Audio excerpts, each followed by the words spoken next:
একটা বিষয় নিয়ে শিল্পীদের ক্ষোভ চিরকালই ছিল, আছে এবং থাকবে। পশ্চিমবঙ্গে এখন একটি যাত্রা একাডেমি হয়েছে। সরকার যাত্রা শিল্পীদের জন্য এগিয়ে এসছেন, তবে সেই পরিষেবা এখনো সব শিল্পীদের কাছে পৌঁছায়নি। কিছু হয়তো তার জন্য যে সরকার দায়ী নয়, তার জন্য আরও অনেক বিষয় দায়ী। বহু ক্ষেত্রেই দেখা গেছে এরকম, এই সরকার থাকতে এর আগের সরকার বা তার আগের সরকারেও, যে শিল্পীরা সঠিক সম্মান সরকার তাদেরকে কখনোই দেয়নি। এটা একটা অভিযোগ ছিল, বা যে শিল্পী পাওয়ার সে পায়নি, বা যে পাওয়ার নয় সে পেয়েছে। দাদার ক্ষেত্রে কি এমন কিছু ঘটেছে যে যেখানে তার অভিমান ছিল, বা যে সম্মান তার পাওয়ার দরকার ছিল সেই সম্মান পেল না?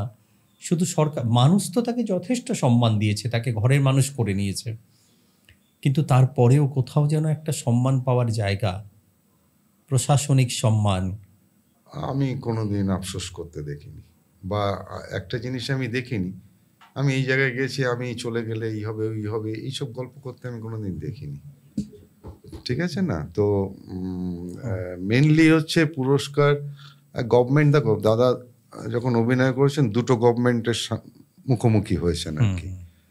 তো দুটো গভর্নমেন্ট থেকেই দাদা পুরস্কার প্রাপ্ত।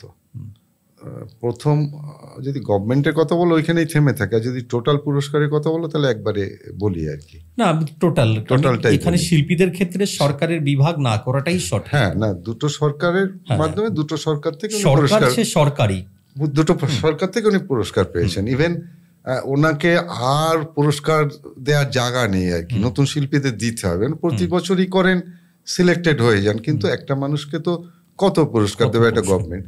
ওই যে বছর মারা যাওয়ার বছর চারেক আগে, মনে হয় মোস্ট প্রবাবলি চারেক আগে, লাইফ টাইম অ্যাচিভমেন্ট দিয়ে দিলেন গভর্নমেন্টের তরফ থেকে। আপনাকে আর নয়, খুব ভালোবেসে লামসাম অ্যামাউন্ট মানি দিয়েছিলেন এবং সম্মানের এই সরকারের সময়, এই সরকার শুরু করেছিলেন, ওই সরকার। হ্যাঁ, শুরু করেছিলেন ওই সরকারে, আর শেষ করলেন এই সরকার লাইফ টাইম অ্যাচিভমেন্টটা দিয়ে। এই মানে শুরু তো ছিলেন তখন বোধহয় জ্যোতিবাবুর সময় শুরুটা হয় না? বুদ্ধবাবু ছিলেন তথ্য সংস্কৃতি দপ্তরের মিনিস্টার।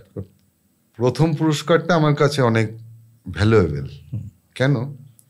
অ্যাকচুয়ালি দাদা তো শুধু অভিনয় করতে চেয়েছিলেন, অভিনয়ের দিকপালদের সঙ্গে অভিনয় করে তার মধ্যে থেকে পুরস্কার একটা ইয়াং এজে 26-27 বছর বয়সে, 80 বছরের বয়সের একটা রোল করে পুরস্কার ছিনিয়ে নিয়ে আসা, এবং সেটা গভর্নমেন্টের কিন্তু পাবলিক মনোনীত হওয়া এবং পুরস্কারটা পাওয়া, সেটা কিন্তু আমার কাছে খুব গুরুত্বপূর্ণ। আমার কাছে মানব জীবনের বড় প্রাপ্তি মানুষের থেকে ভালোবাসা ও সম্মান, যা অভিনয় জীবন শুরুর প্রথম থেকেই ছিল ত্রিদীপ ঘোষের সাথে। বৃন্দাবনের বাঁশিপালায় ত্রিদীপ ঘোষ শ্রেষ্ঠ অভিনেতার পুরস্কার লাভ করেছিলেন। 2014 সালে তাকে রাজ্য সরকার জীবনব্যাপী অবদানের জন্য স্বীকৃতিতে সম্মানিত করেন। উলঙ্গ সম্রাট পালায় একটানা 20 রাত অভিনয় করার পর 2019 সালের 19শে ডিসেম্বর তিনি হঠাৎই অসুস্থ হয়ে পড়েন। কার্যত অভিনয়ের শেষ দিনটি ছিল এইটি। বহু প্রতিভাধর যাত্রাশিল্পী, লোকশিক্ষক ত্রিদীপ ঘোষ তার জীবনের সর্বস্ব নিবেদন করে যে শিল্পকে একদিন মনে প্রাণে গ্রহণ করেছিলেন, সেই দুর্লভ শিল্পের আদর্শ নিশ্চয়ই একদিন সত্যে পরিণত হবে। আমরা তার অসংখ্য গুণগ্রাহীরা আশা রাখি ত্রিদীপ ঘোষ আবারও ফিরে আসবেন আমাদের মাঝে, নতুন রূপে, নতুনভাবে, শুধু চিনে নেওয়ার অপেক্ষা। কারা ছিলেন? অজিতেশ বন্দ্যোপাধ্যায়, ছন্দা চ্যাটার্জি, দিকপাল যারা ছিলেন, দাদা 5-6 নম্বর অভিনয় করছিলেন, কিন্তু অজিতেশদার দাদা খুব স্নেহভাজন ছিল। অজিতেশদাকেই উনি খুব গুরু বলে মানতেন। তো উনি হাটে বাজারে যে সিনেমাটা আমরা দেখেছি বা অনেকে দেখেছেন, অজিতেশ বাবু যে রোলে অভিনয় করেছিলেন সেই রোলটা দিয়েছিল দাদাকে, আর উনি করেছিলেন হিরোটা। তো ওই একটা অল্প বয়সের মানুষকে 80 বছরের একটা বৃদ্ধ সাজিয়ে তার দিয়ে অভিনয় করে নিয়ে সেটা গভর্নমেন্টের মনোনীত হওয়া, এবং এই পুরস্কারটা পেয়েছে দাদা একটা অদ্ভুতভাবে। যেদিন অ্যানাউন্স হয় দাদা তখন নার্সিংহোমে। কেন কি? দাদা বনগাঁ এসেছিলেন, বনগাঁ থেকে ট্রেন ধরতে যাচ্ছিলেন, তখন অতটা জায়গায় যায়নি, গাড়ি টাড়ি ছিল না। তো অজিতেশদার একটা, আমি দাদাই বললাম যেহেতু দাদাও দাদা বলতেন, আমার সঙ্গে একটু পরিচয় ছিল। তো রানিমা বলে একটা ফিল্মের শুটিং হচ্ছিল, দাদা ওই শুটিংয়ে যাচ্ছিলেন। তো একটা সাইকেল ছিল, সে সাইকেলটা খারাপই ছিল, দাদা জানতেন না, ভোরবেলা 5টার ট্রেন ধরবে, নিয়ে বেরিয়ে যায়। আমাদের কেশরলাল মাঠটা তো জানো, ওইখানে একটু এগালেই সাইকেলের যে ফকটা আছে না, এই যে সামনের চাকার ওই জায়গাটা ভেঙে পড়ে গিয়ে দাঁত ফাত সব ভেঙে গেছিল। প্রথমে বনগাঁ হসপিটালে ছিল, তো ওইখান থেকে মালিকরা নিয়ে যান বেডেন স্টেটে একটা নার্সিংহোম, আমি গেছিলাম দেখতে ওই বয়সে। তো দাদা হসপিটালে গিয়ে একটা কথা বলেছিল, আমার অভিনয় জীবন শেষ। দাঁত দিয়ে তখন কথা বেরোচ্ছে না, মুখ দিয়ে রক্ত পড়ছে। তো একটা কথাই বলেছিলেন, আমার অভিনয় জীবন শেষ। এটা তার এতটা কাছের ছিল। ওই নার্সিংহোমে বসে ওই পুরস্কার পাওয়াটা গভর্নমেন্টের পুরস্কার, দিশারি ছিল মনে হয় তখন পুরস্কারটার নাম, এখনো আছে মোমেন্টটা। ওইটা প্রথম। তারপরে ধীরে ধীরে বিভিন্নভাবে পেয়েছে, যেটা আরও বেস্ট। দাদা শিল্পী ছিলেন, প্রথমে হিরো হওয়ার একটা ইয়ে নিয়েছিলেন, তারপরে করলেন ভিলেন বানিয়ে দিল লোকে, ওইটাই নাকি ভালো করতেন বলে প্রডিউসার রাইটাররা ভিলেন বানিয়ে দিলেন। তারপরে নট্য কোম্পানিতে যখন গেছেন উনি, তখন নট্যের একটু বাজারটা খারাপ, তখন চিতপুর থেকে বলছে, দাদা তখন উঠছে তো সবে, একটা টপ হয়ে নট্যকে কি বাঁচাতে পারবে, ফুটোজাহাজ কীর্তিদীপ বাঁচাতে পারবে, তার বন্ধু বান্ধবরা বলেছে। কিন্তু প্রথম বছরে একটা ছোট্ট ছবি দেওয়াতে, তার আগের বছরে মা বিক্রি মামলা করেছিলাম, সুপার ডুপার হিট বিনাদির সঙ্গে। তো হিট হওয়াতে প্যান্ডেলগুলো জেনে নিল যে একজন আসছে আর কি, এসেছে, তখন পাবলিকলি হিট করলো, আগে ইন্ডাস্ট্রি হিট হয়ে গেছে। নট্য কোম্পানিতে যখন গেল, একটা অ্যাড দেওয়াতেই 150 পালা বায়না হয়েছিল, যেটা মাখনবাবু অবাক হয়ে গেল যে একটা ছোট্ট অ্যাড দেওয়াতে এত বায়না হতে পারে। এর কারণটা হচ্ছে মা বিক্রির মামলার যে ক্রেজটা, ওইটা পাবলিক সব বায়নাটা করে ফেলেছিল। নট্যও দাঁড়িয়ে গেল, আমার দাদাও একটা ভালো পজিশন, ভালো জায়গায়। নট্যের টপ হওয়া মানে একটা, নট্যের একটা বিষয় ছিল। মাখনবাবু না, নামটার পরে এত প্রেম ছিল, ওর ওপরে কেউ না, এটা সংস্থার হওয়া উচিত, সংস্থার উপরে কেউ না। যাত্রা জগৎ মানেই নট্য কোম্পানি। হ্যাঁ, না, নট্য নামটার উপরে কেউ না, কোনো শিল্পী না, এটা ছিল ওনার কনসেপ্ট।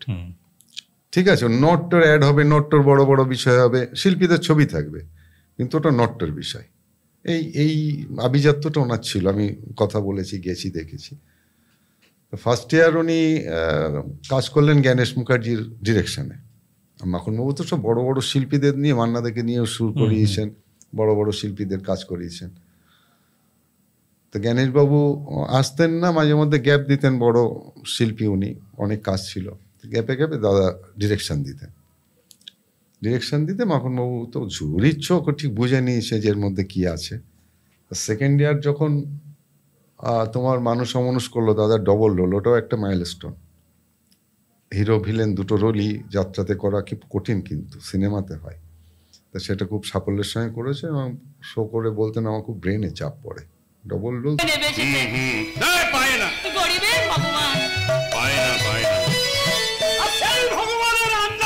ত্রিদীপ ঘোষ আনন্দ ভারতী অপেরায় 5 বছর অভিনয় করেছিলেন। সেখানকার পালাগুলির মধ্যে মির্জাফরের বিচার চাই, শয়তান ও সুন্দরী, বৃন্দাবনের বাঁশি বিশেষ উল্লেখযোগ্য। বৃন্দাবনের বাঁশি পালায় ত্রিদীপ ঘোষ শ্রেষ্ঠ অভিনেতার পুরস্কার লাভ করেছিলেন। শেষ কিছু বছর তিনি অগ্রগামী, নন্দী কোম্পানি ও নটরাজ অপেরাতে অভিনয় করেন। জমদুয়ারে যমুনা, নিশুতি রাতে হায়নার কান্না, অগ্নিগর্ভ পশ্চিমবঙ্গ, কসাইখানার কাণ্ডারি, ধর্মপুত্র যুধিষ্ঠির, দুর্যোধনের ধর্মরাজ্য, কালকেউটের ছোবল, কালাচাঁদের কবলে মধুবালা, শকুনির পাতা ফাঁদে, নরকের হেডমাস্টার ও বুনো ওল বাঘা তেঁতুল প্রভৃতি নাটকগুলি বিশেষ উল্লেখযোগ্য। সমাজশত্রু গণক ঠাকুর, উলঙ্গ সম্রাট পালাতেও ত্রিদীপ ঘোষ সানন্দে অভিনয় করেছিলেন। 2014 সালে তাকে রাজ্য সরকার জীবনব্যাপী অবদানের জন্য স্বীকৃতিতে সম্মানিত করেন। একটার থেকে আরেকটায় পৌঁছাতে হয়।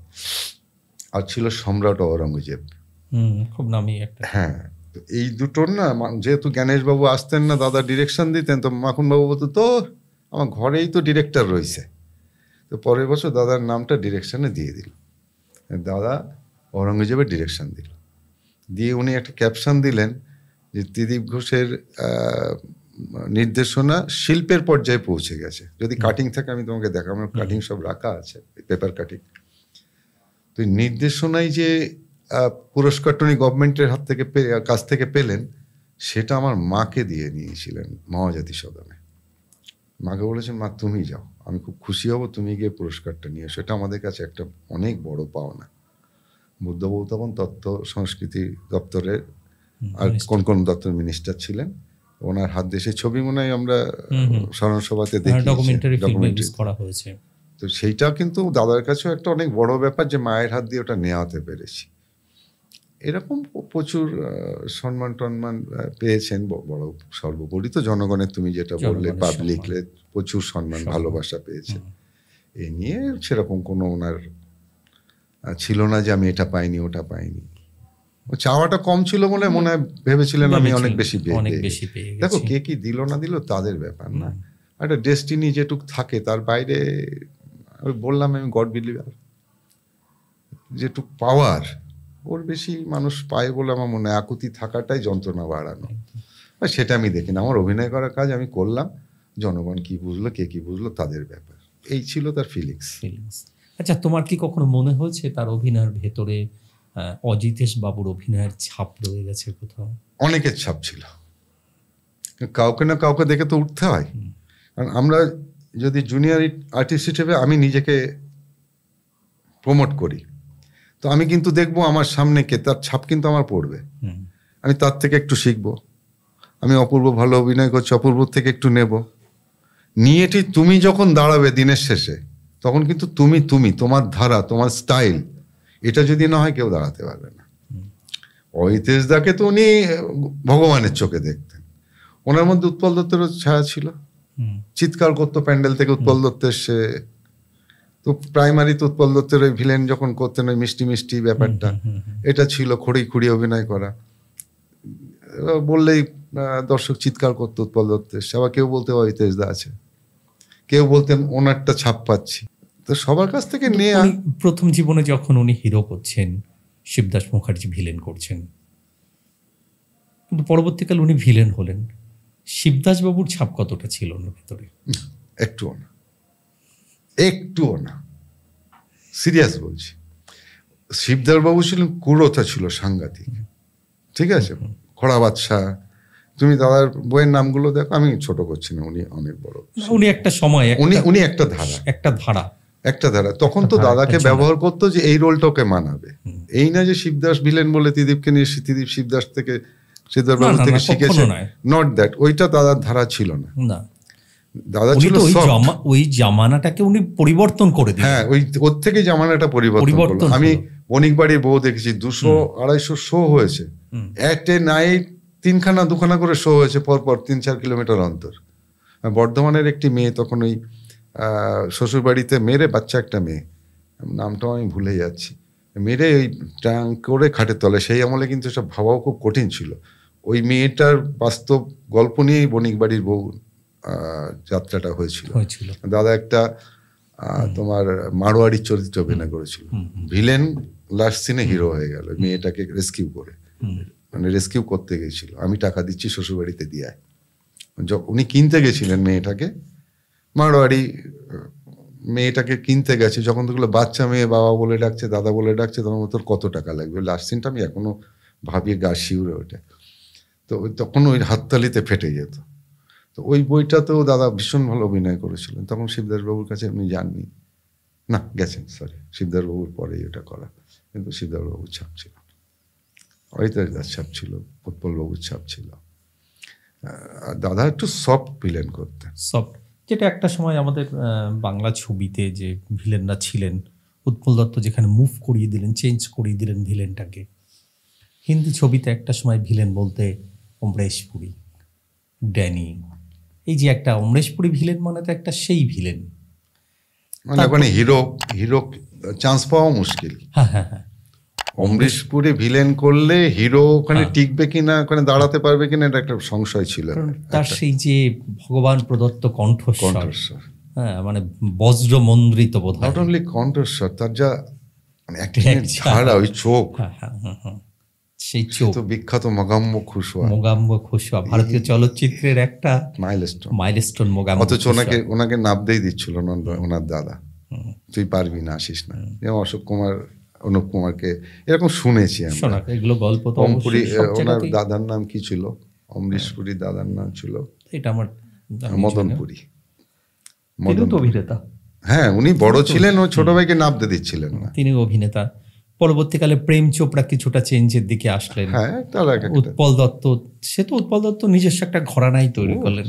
আনতে সেখানে দাঁড়িয়ে ড্যানি চেঞ্জ করলেন, গুলশান গ্রোভার এলেন, একেবারে একটু অন্য মাত্রায় অভিনয় করলেন।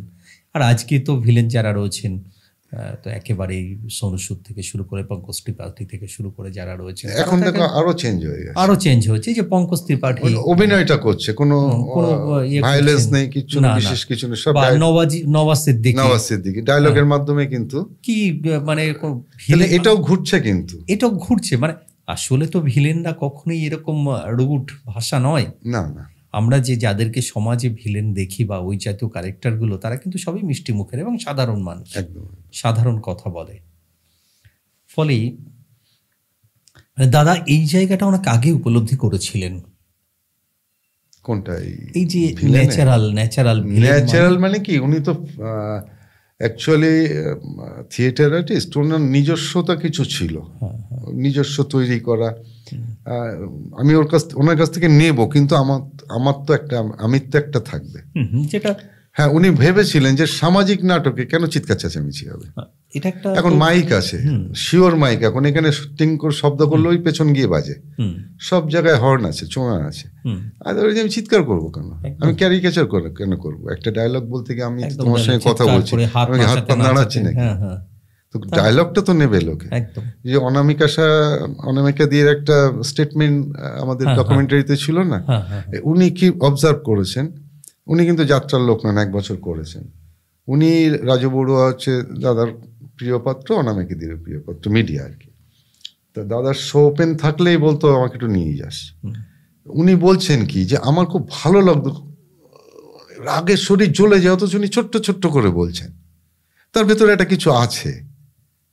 তার এটা উপলব্ধি যে আমি এইভাবে এটা করবো, সবাই একরকম ভাবে করে গেছে, কেউ মুখ পুরো এই পাশ দিয়ে পুড়ে ছাড়েছে। আমি অনেকবার বলেছি যে এরকম এরা করে, বলছে দেখ ওটা ইয়েটা নষ্ট হয়ে যায়, আমি যে একটা রয়্যাল বিষয়টা করি না, আমি 1 বছর এটা করব, তো ওই ইমেজটা নষ্ট হয়ে যাবে। বিভৎসতা মানে বিভৎসতা, অতিরঞ্জিত একটা ভিলেন মানেই তাকে দেখতেই খারাপ হবে, কি যেন একটা আলাদা কিছু। সন্ত্রাসী মানেই তার এরকম একটা কিছু হতে হবে, ছিল এক সময় কনসেপ্ট ছিল, যেটা মানুষ ভালোবাসতো। আজকে যেটা পাল্টে গেছে একেবারে। পাল্টানোর অর্থ হচ্ছে মনে আমরা পারিপার্শ্বিক চারিদিকে ভিলেন দেখছি, সময়ের সাথে সাথে নর্মালি ভিলেন দেখছি চারিদিকে, সংসার আশপাশে, হয়তো তার জন্য ক্যারেক্টার পাল্টে গেছে। আগে হয়তো বিবস্বতা মানে একটা সমাজের একটা ছিল, কেউ কটা একটু চুল লম্বা, সেই 7-17 হয়তো এরকম ছিল, হয়তো সিনেমা সেটাকে ফলো করেছে, জীবন থেকেই তো নাটক আসে। যাই হোক, এবার ত্রিদীপ ঘোষের ভাই শ্রীদীপ ঘোষ, আজকে তারক ঘোষ। এখন তারক ঘোষের ব্যক্তি জীবন নিয়ে একটু কথা বলি। ব্যক্তি জীবন বলে আমার দাদা ছাড়া ব্যক্তি জীবনে কিছু নেই, ভাবিনি, কোনোদিন হয়ও নি কিছু। আমার দিনগত পাপক্ষয়, দাদার পেছনে সময় দেয়াটা ছিল আমার প্রধান উদ্দেশ্য, এখনো দিয়ে চলেছি, এবং যতদিন বেঁচে থাকবো না দিলে হয়তো আমি বাঁচতে পারবো না। আমার ব্যক্তি জীবনে চা পাওয়া, দাদার এই আফসোসে পরে তাকে সংসারটাও হলো না, করা হলো না। আমি বললাম ডেস্টিনি, আমি করলে হয়তো দাদার প্রতি প্রেমটা নষ্ট হতো। আমাদের 2 ভাই এই প্রেমটা ছিল, উনিও কিন্তু তাহলে তো বলবো ওয়ান সাইড না, কিন্তু ওনারও এটা ছিল, আমাকে কেউ কিছু বললে উনি সহ্য করতে পারতেন না। তার মানে তো হলো যাত্রার জন্য ত্রিদীপ ঘোষ এবং শ্রীদীপ ঘোষ উৎসর্গীকৃত প্রাণ। ত্রিদীপ ঘোষ যাত্রায় উৎসর্গ করে দিল জীবন, আমি পাশে থাকবো বলে শ্রীদীপ ঘোষ হয়েছিল। হ্যাঁ, আর এই শ্রীদীপ ঘোষ আজকে তারক ঘোষ, সে ত্রিদীপ ঘোষের জন্য তার সমস্ত কিছুই সেখানে দিলে আমার মনে আমার ভালো লাগে। আমি নিজে কিছু করতে গেলে দাদাকেই বলেছি, তোমাকে কি বলবো, এই তুই ব্যক্তিগত, আমি এনার্জি পাই না, আমার ভালো লাগে, সেলফিশ লাগে। আসলে কি হয়, ওনার আক্ষেপটা তো আমি শুনেছি, অন্যভাবে নিও না, আমি খুব নিজেকে জাহির করতে ভালোবাসি। আমার ঘরের লোক, আমি কাজ করেছি, আমার মনে হয়েছে আমি করেছি, এর জন্য কোনো ক্রেডিটও দেওয়ার প্রয়োজন নেই, আমার নিজের মুখের বলারও দরকার না। বিষয়টা অনুযায়ী যে আক্ষেপটা শুনেছে, আমার মনে হয়েছে এগুলো করা উচিত। আর আমি দেখেছি অন্য লোকগুলো তাবেদারি করছে, আমি তো আনকন্ডিশনাল লাভটা আমার মধ্যে ছিল, আমি কিছু চাইনি কোনোদিন, কিন্তু অন্তর থেকে শ্রদ্ধা, ভালোবাসা, শ্রদ্ধা কথাটা ইউজ করলাম, কিন্তু ছোট ভাইকে স্নেহ করে, ভালোবাসে, আমি কিন্তু শ্রদ্ধাও পেয়েছি ওনার কাছ থেকে। ও আমার ছোট না, আমার বড় ভাই, ও আমার বাবা। আমি আমার সামনে আমি গ্রিন রুমে বলতে শুনেছি, দেখছো কে আসছে, আমার বাবা আসছে, কিন্তু আমি ওকে ভয় পাই। এই যে আমি শ্রদ্ধাটা পেয়েছি, কর্মকাণ্ডটা আমার করতে হয়েছে, দাদা বলে করেছি, উঠছে আমাদের ফ্যামিলির থেকে, আমার ভালো লেগেছে, করলাম। জীবনে একটাই, পরজন্মে বিশ্বাস আছে? আমি দেখতে পাবো না, যা তার বিশ্বাস করে কি করব। যদি থাকে দাদার, আমি আবার এক জায়গায় আসবো, আমি চাইবো দাদা আবার যাত্রা করুক, যতই ফাত্রা লোকে করুক, ইন্ডাস্ট্রিটাকে আবার নিয়ে আসুক। কেন, দাদার তো স্বপ্ন ছিল সিনেমাতে নিজেকে এস্টাবলিশ। আমি বলবো আবার যাত্রায় আসুক, এতটা খোলা অন্য মিডিয়াতে। যাত্রা অভিনয় ছাড়াও টেলিভিশন, টেলিফিল্ম ও চলচ্চিত্রেও তিনি অভিনয় করেছিলেন। ৯-এর দশকে তিনি প্রথম একটি সিরিয়ালে অংশ নিয়েছিলেন।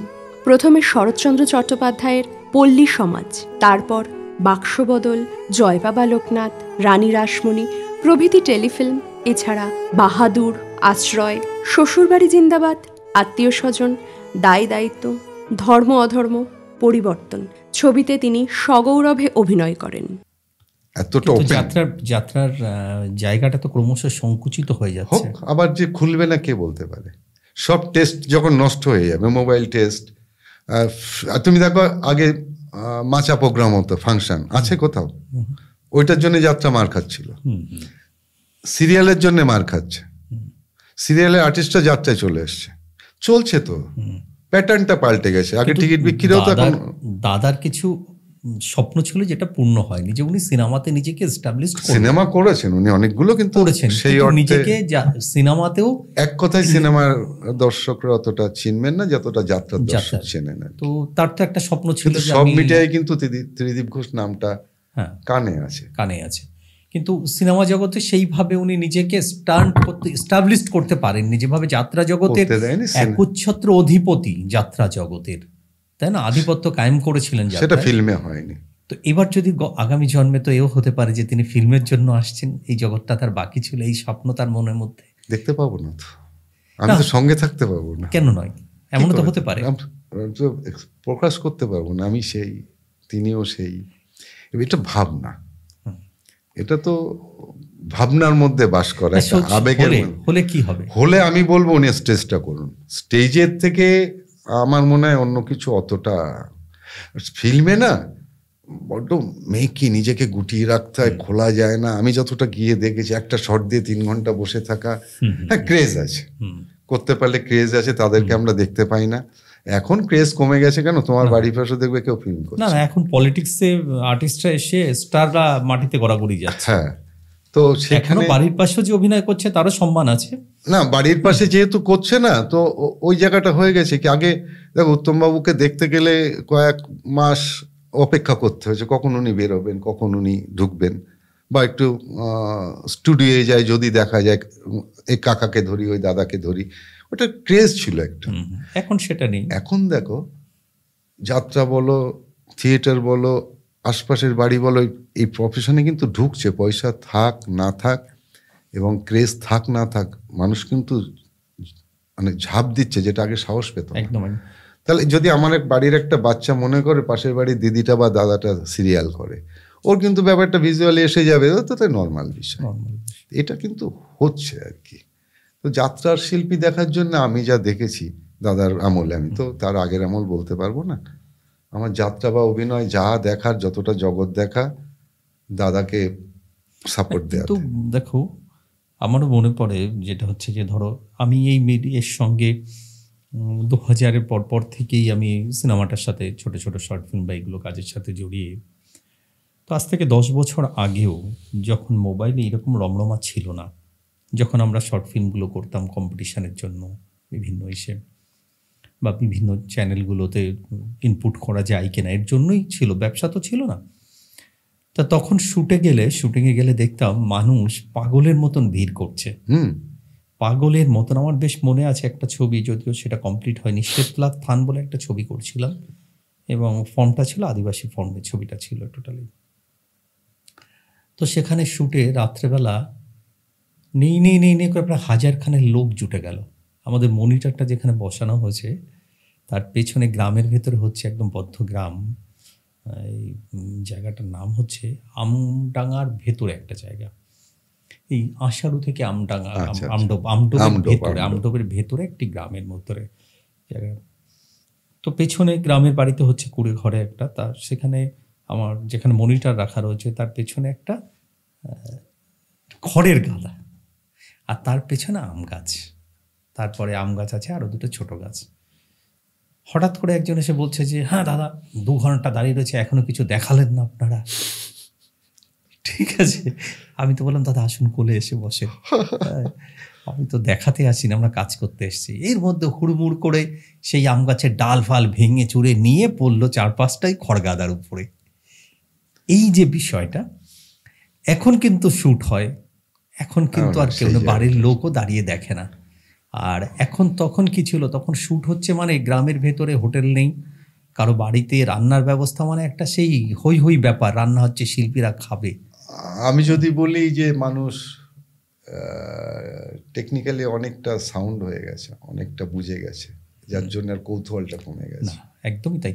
বিষয়টা হচ্ছে যে দেখো মোবাইল আসাতেই কিন্তু এটা ঘটেছে, ওখানে ছবি তুললে এটা ফেসবুকে দেওয়া যায়, এটা ইউটিউবে দেওয়া যায়, নিজেরাই করছে। তো এইটাকে একটা বড় পরিসর ওরা ভেবে নিচ্ছে যে শুটটা এরকম হয়, ক্যামেরা লাগানো হয়, শিল্পীরা আসে, অভিনয় করে, একই তো, একই। নেশাটা কমে গেছে, এই যে দেখার নেশাটা কমে গেছে। আমিও স্টুডিওতে গেছি, কার্ড দিত তখন, ওই যে গেস্ট কার্ড, ভেতরে শুট দেখার জন্য আমি গেছিলাম। আলপনা গোস্বামী, তখন পাগল ছিলাম শিল্পীদের দেখার জন্য, সত্যি বলছি। বম্বে টম্বে অব্দি দৌড়েছি আমি, জাস্ট ওদের সান্নিধ্য পাওয়ার জন্য। আমি না কোনো শিল্পী হব, না বাজাইতে পারি, না গান গাইতে পারি। সঙ্গীত জগতের সঙ্গে আমার একটা বিশাল মহরম ছিল, কলকাতা বলো, বম্বে বলো। সেখানে সজল মিত্র বলে আমার এক দাদা, বলতে পারো দাদার স্থানেই বসায়, ওনার হাত ধরে আমি বম্বে কলকাতার শিল্পী খুব কাছাকাছি থেকে দেখেছি, সম্পর্ক হয়েছে, খুব দৌড়েছি একটা সময়। এটা তো মোটামুটি একটা সময় ছিল দৌড়ানোর, একটা মানুষ দৌড়াতো একরকম ভাবে। মনে আছে তোমাদের সুভাষপল্লী মাঠে দেবশ্রী রায় আসছে? হ্যাঁ, আমি তো অর্গানাইজ করেছি লাস্ট, সে যে অসম্ভব ভিড়, 30,000 দর্শকের ভিড়, অসম্ভব ভিড়। একটা লাস্ট 88 পুরোটাই ছিল আমার হাতে। এটা কিন্তু আমি খুব গর্ব করে বলছি, সারা সুভাষপল্লী জানে, টোটাল শিল্পীর দায়িত্ব আমার হাতে ছিল। এইবার অথচ দেখো আজকে কিন্তু আর সেই দিকটা নেই। মাচার কোনো, তোমার বেশ মনে আছে 200 লোক হয় না এখন পাড়াতেই। এই যে ধরো আমাদের খেলাঘর মাঠে সম্ভবত মান্না দে এসেছিল বোধহয়, না অনেক বড় বড় শিল্পী এসছে। দেখো বাবা, সে টিকিট পাওয়ার জন্য যেন একটা মারমার কাটকাট, টিকিটটা পাবো কিনা আসলে। কেন ওপেন, ওরা অনেক বড় বড় শিল্পী নিয়ে এসছে, সে তো এনেছে, কিন্তু টিকিটে প্রোগ্রাম হচ্ছে, তাতে টিকিট কাটা নিয়ে মানে ব্ল্যাক হচ্ছে টিকিট। আমাদের খেলাঘর মাঠের মতন মাঠে, আমাদের বেশ মনে আছে এই যাত্রা নিয়ে কথা হচ্ছিল, প্রতাপগড় মাঠে আমাদের 2 নম্বর গেট থেকে যাত্রা আনা হলো, প্রেমের সমাধি তীরে, আর একটা কি ছিল, ভিক্টর ব্যানার্জি অভিনয় করছে। তো প্রথম দিন একটি ছোট্ট যাত্রা দল, চিতপুরের একটি ছোট্ট দল, প্রতাপগড়ের মতন, প্রতাপগড়টা তো বেশ বড় মাঠ, মাঠের প্রায় 2/3 ভর্তি, একদম প্যাকড একদম, যাত্রার কি ক্রেজ। আর পরের দিন ভিক্টর ব্যানার্জির কি বেশ নামটা খুব বেশ, একটা গল্পের নাম মনে আছে, প্রেমের সমাধিতে, আর একটা বইয়ের নাম আমার মনে নেই। তো সেদিন লাস্ট পর্যন্ত আমার মনে আছে, প্রতাপগড়ের অত বড় মাঠের টিন খুলে দিতে বাধ্য হলো, টিন ভেঙে ফেলে দিল মানুষ। টিকিট তো হাউসফুল নেই, লাস্টে মানুষের যন্ত্রণায়, আমি কমিটির মধ্যে ছিলাম, তো আমি কমিটি করব কি, মানে দাঁড়াবার সুযোগ পাচ্ছি না, লাস্টে বসে পড়লাম। হঠাৎ করে পেছন দিকে ঠেলা দিল, পেছনে একজন ঘাতাম করে ঘাড়ে লাথি মারলো। ঠিক আছে, মানে এত ভিড়, মানে দাঁড়াতে পারছে না, তো যে যেখান দিয়ে পারছে, এর চাদর ও নিয়ে যাচ্ছে, ওর চাদর ও নিয়ে যাচ্ছে। যদিও সেটা নিয়ে টিন ভাঙাভাঙি নিয়ে পরবর্তীকালে নাটকটা হয়ে যাওয়ার পরে ভিক্টর ব্যানার্জি খুব অসন্তোষ প্রকাশ করেছে, কেন টিন খুলে দেওয়া হলো, খুলে না দিলে তো ভেঙে নেবে। এবং সেটা নিয়ে পরবর্তীকালে খুব বাজে কাজ করেছিলেন ভিক্টর বাবু। তিনি গাইঘাটা থানা থেকে একটা রিপোর্ট করেছিলেন আমাদের ইউনিটের নামে, যারা কাজ করছিল, যে তাকে সিকিউরিটি ভঙ্গ হয়েছে তার। আচ্ছা, স্বাভাবিক এই বক্স আর্টিস্টদের নিয়ে, সিনেমা আর্টিস্টদের নিয়ে কাজ করলে এই সমস্যাগুলো ছিল। যাত্রা শিল্পীদের এটা মানিয়ে নেওয়ার স্বভাব ছিল যে না, আমার সিকিউরিটির থেকে বা দর্শক হল ভাঙার থেকে মানুষকে দেখতে দেওয়া হোক। কিন্তু তিনি প্রথম যাত্রায় নেমেছেন, ফলে তিনি এটা মেনে নেননি। এটা নিয়ে একটা, যদিও এটা মিটে গেছিল, খুব সহজভাবে মিটে যায়। এই কেসটা তো ছিল একসময়। তখন একটা কথা চালু ছিল জানো, ওই যে টিন ফিন যখন খুলে দিতে হতো না, প্যান্ডেল লুট, এত ভিড় হতো, সুস্থভাবে কেউ দেখতে পারতো না, অভিনয়টাও হতো না। কিছু শ্রেণী ছিল তখন প্যান্ডেল লুট হতো, মানে যন্ত্রপাতি হ্যানা ত্যানা, একটা সময় প্রচুর লুট হতো, লুটোত্রাস, এত ভিড় হতো, এত ভিড় হতো ফাংশনগুলোতে। আমার বেশ মনে আছে, একটা মানুষ বিপদে পড়লে একটা কিছু সুযোগ সন্ধানে আছে না, তারা লুটপাট করে নিয়ে চলে যায়। হেলেন চাতি এদিকেই, আমিও তখন মানে ওই সঙ্গে ব্যান্ডের সাথে অ্যাঙ্কারিং ফ্যাঙ্কারিং একটু করতাম, যেতাম। তাপস পাল আসার কথা রয়েছে, তো তাপস পাল আসতে দেরি করছে, 7টায় ঢোকার কথা, 8টা, 9টা, 9:30। দেখতে দেখতে প্রথম একজন চেয়ার তুলে হাঁটা শুরু করলো, দেখতে দেখতে চোঙা থেকে মাইকে জিনিসপত্র থেকে কিচ্ছু নেই, সব যে যার মতো বাড়ি নিয়ে গেছে গাড়ি করে। স্টেট লুট, স্টেজ লুট, স্টেট স্টেট স্টেট স্টেট মানে সম্পত্তি, হ্যাঁ সম্পত্তি। তা এই যে এই ব্যাপারগুলো ছিল, আজকে কিন্তু এগুলো নেই না, মানে উন্মাদনা হয়তো নেই, উন্মাদনা, ওটা তো উন্মাদনা না, ওটা অসভ্যতামি, অসভ্যতামি। একটা মানুষের ওইটা নিড নেই, একটা সম্প্রদায় এটা করেছে, ওটা প্রয়োজন নেই। এখন মানুষ তাহলে ভাবতে হবে অনেকটা ভদ্র সভ্য হয়েছে। একটা সম্প্রদায় ছিল যারা এই করতেই আসতো, এই করতে আসতো, মানে সম্প্রদায় মিন্স এক যে মানে কিছু ছিল, ওগুলোর প্রয়োজন নেই তখন, ওইটাই অনেক বড় ছিল মানুষের কাছে, হয়তো বা একটা নিয়ে যেতে পারলে আমি একটা বিরাট কিছু হলাম। এখন ওটা প্রয়োজন, এবং দেখতে পাচ্ছি চোঙা ঘাড়ে করে নিয়ে চলে যাচ্ছে। অপূর্ব যদি এখন একটা চোঙা নিয়ে আসে, সেটা ভাল লাগবে না, প্রয়োজন নেই। কিন্তু এই উঠতি বয়সী, মানে সম্প্রদায় শব্দের অর্থ কোনো জাতি নয়, উঠতি বয়সীর যে ছেলেপেলের যে সম্প্রদায়টা, এরাই করেছে। হ্যাঁ, এটা একটু মজা করো, কেউ করেছে, কেউ স্বার্থ নিয়েই করেছে। হ্যাঁ, যে যাই নিয়ে গেলাম। বা ওই কমিটির সঙ্গে আমার একটু ঝামেলা ছিল, ভাই এই সুযোগ কাজে লাগে, তার থেকে এই দেখ অমুক জায়গা থেকে অমুকটা নিয়ে এসেছি, এই যে ব্যাপারটা, আমি হিউম্যান ইমেজ যেটা ছিল, একটু শত্রুতার থেকেও হয়, আমরাও দেখেছি। এখন সব কথা তুলতে চায় না। আর এই শিল্পীরা তো ওঠে উঠোন থেকে, নিজের উঠোন থেকে, তারপরে পাড়াটাকে উঠোন তৈরি করে, অঙ্গন মঞ্চ তৈরি করে। তুমি দেখবে বেশিরভাগ শিল্পীরা যারা এই জায়গাটা বাধাপ্রাপ্ত হয়েছে না, তারাই দাঁড়িয়েছে গিয়ে, একদম। হ্যাঁ, সবার ক্ষেত্রে এটা হয়েছে আমার মনে হয়। সব থেকে আমি দেখেছি, বলতে খারাপ লাগছে, পাড়ায় হচ্ছে তো সমবয়সী, এগুলো জেলাসি বলবো না কি জানি না, তারা হয়তো পারতো না বলে, তারা তো ছোটবেলা থেকে এরকম ছিল, তো ভেবেছিল পাড়ার ছেলেবিলে নিয়ে একটু, আগে তো বাড়ির বারান্দায় করতেন, আমরা ছিলাম দর্শক। আর এই খুঁড়তুতো ভাই পাড়ার 2-1 এনে ছোট ছোট নাটকগুলো, ঠাকুমার কাপড় দিয়ে, আমাদের বড় বারান্দা ছিল তো, 2টো পিলার ছিল, পিলারটাকে 2টো আটকে দিয়ে স্টেজ হতো। ঠাকুমার ঘরটা ছিল গ্রিন রুম, উনি ঠাকুমার খুব প্রিয় পাত্র ছিলেন। মার কাছে ঘুমিয়েছেন কম, ঠাকুমার কাছে বেশি ঘুমিয়েছেন। আর আমাদের এই যে নামকরণগুলো দেখছো না, এসব ঠাকুমার দেয়া। আমি শ্রাবণ মাসে জন্মেছি, আমি হওয়ার আগেই বলছে যে তারকনাথ হয়ে আমার কাছে এসো, এ নাকি ম্যাক্সিমাম উনি করেছেন। তা দাদার নামও আছে একটা এরকম, দাদার নাম ছিল বিশ্বনাথ। সবারই নাথ আছে, ত্রিদীপ শব্দের অর্থ তো তাই, এমনি বিশ্বনাথ ছিল, কিন্তু দাদারটা কোনো টিচার বা কেউ ত্রিদীপ ঘোষ করেছে, কিন্তু আমাদের নামটা আর পাল্টায়নি। ঠিক আছে, আমার শিবনাথ, তারকনাথ এই রয়ে গেছে। তো ওই বারান্দায় ঠাকুমার ঘরটা ছিল গ্রিন রুম, ওইখান থেকে একটু বড় হলে মাঠে গেছে। তো সমসাময়িক বন্ধু বান্ধব হোক, যারাই হোক, জেলাস, আমি মাইকের তার কাটতে দেখেছি, আমি দাঁড়ানো, তো ভালো লাগেনি তাদের। ইট ছুটছে স্টেজে, নাটক বন্ধ, ওই শেষ দাদার অভিনয় করা পাড়াতে। চলে গেলেন গান্ধীপল্লীর ভালো ভালো বন্ধু বান্ধব ছিল, শিল্প মহল, শিল্পী মহল ছিল, ওদেরকে নিয়েই শুরু হলো নাটক। ওই পাড়ায় বেশি হয়েছে, সাহেববাগান মাঠে।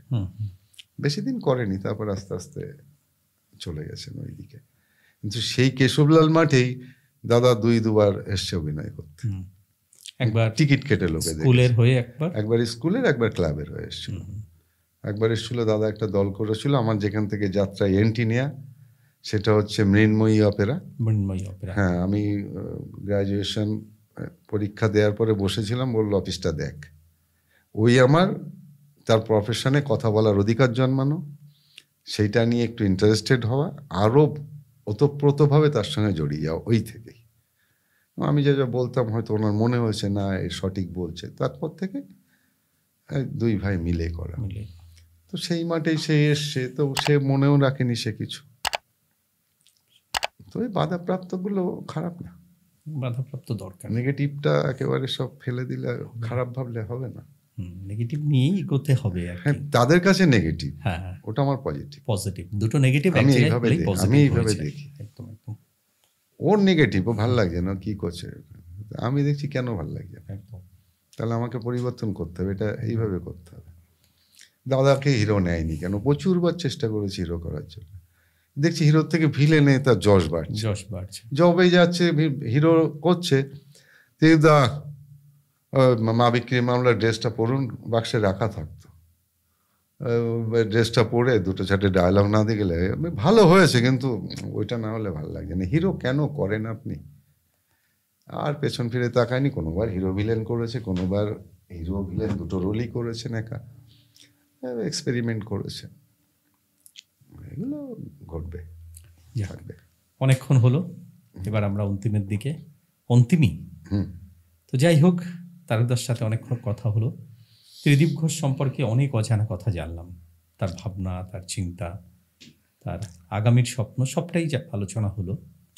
আপনাদেরও বলবো যে আপনাদের যদি তেমন কোনো অভিজ্ঞতা থাকে, বাংলা হোক, বাংলার ইতিহাস, ভূগোল হোক, বা রামায়ণ, মহাভারত, পুনর্জন্ম, আত্মা, ভূত, ভবিষ্যৎ, যে কোনো বিষয়, অ্যাস্ট্রোলজি, যে কোনো বিষয় নিয়ে কিন্তু আপনার অভিজ্ঞতা থাকলে আমরা গল্প করতেই পারি একদিন আমাদের স্টুডিওতে।